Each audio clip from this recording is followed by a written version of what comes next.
thanks. As soon as we were confident that the skies were going to stay dark for a while, they lit up again. And there are more tracer rounds. We can hear explosions off in the distance to the west of central Baghdad. And we don't know how far to the west, but I can put the microphone out the window, and maybe you'll get to hear some of the sounds of these explosions just for a moment, or at least the anti-aircraft fire that is going with them. It's like a rumble, almost like an earthquake sort of a sound, or a giant diesel engine revving up off to the west of our position. The sky is filled with tracers. Bernie Shaw. Go ahead, Bernie. Well, hold on. Let's let our viewers hear what's happening. Yeah, okay. We're going to let you listen to the anti-aircraft fire and the sound of these bombs falling here in Baghdad.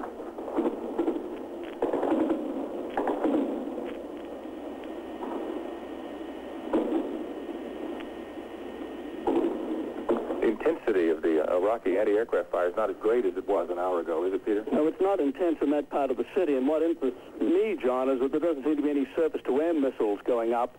Now, whether these were knocked out in early strikes, I don't know, but the Iraqis do have several hundred SAMs that are capable of knocking down any aircraft up there. Bernie? And, Peter, the Iraqis could be holding their SAMs in abeyance.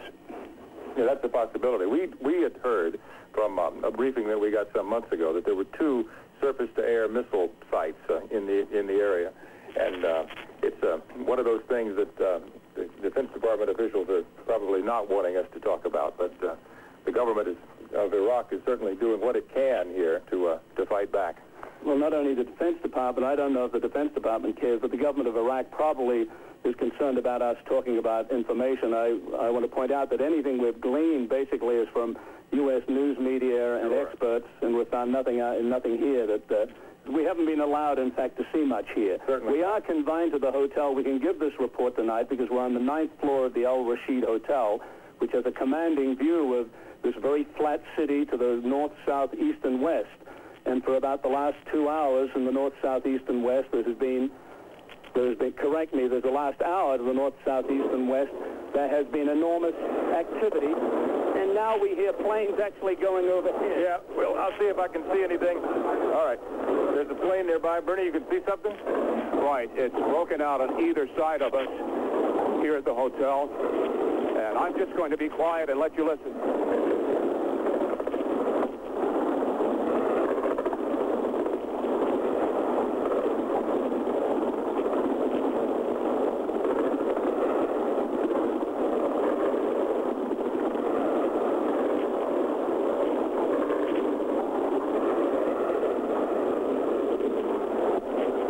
What we can see, Peter and I, the refinery that we told you about is still being hit again, and we can hear jet planes flying overhead now, and the anti-aircraft guns going up to attempt to hit those. And we can see some bright orange flashes off in the distance here on the horizon in Baghdad. And again, the sky is filled with tracers from the anti-aircraft weapons as they go up. Yes, John, this is the heaviest raid so far, so close in. Maybe the outskirts have been pounded this way, but certainly several planes came right over the hotel and hit targets within 1.5 miles of us. Bernie, what do you see on the other side of the hotel? I've just come from checking out the other side of the hotel, and it's equally intense on the other side. And clearly, this is the most intense exchange we've had so far, and that was really targeted.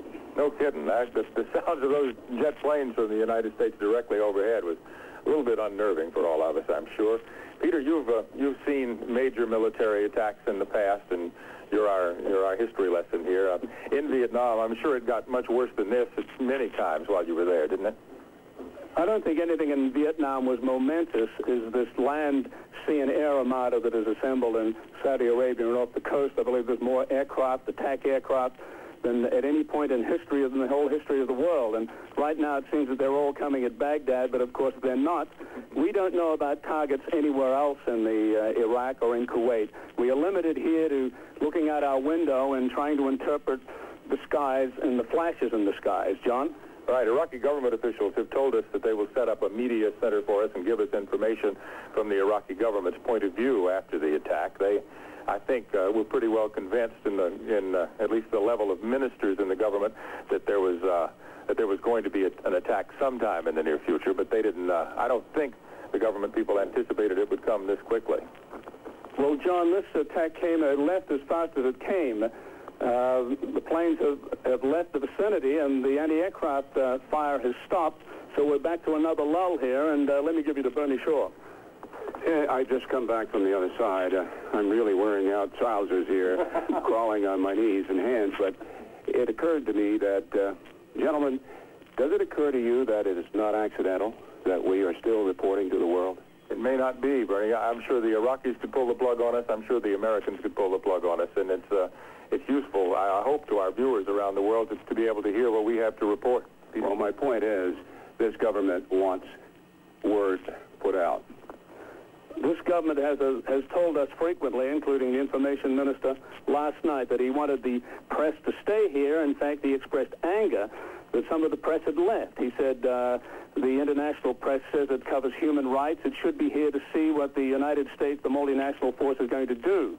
Now, I don't see any government officials around here tonight to assist us, but they have said that we can work here, and up to now, this has to be unique. It has to be unique that we are continuing to cover this story, to talk to you, despite a series of major impact bombing raids. Before we go back to our colleagues along the network, I would say, in reaction to what you said,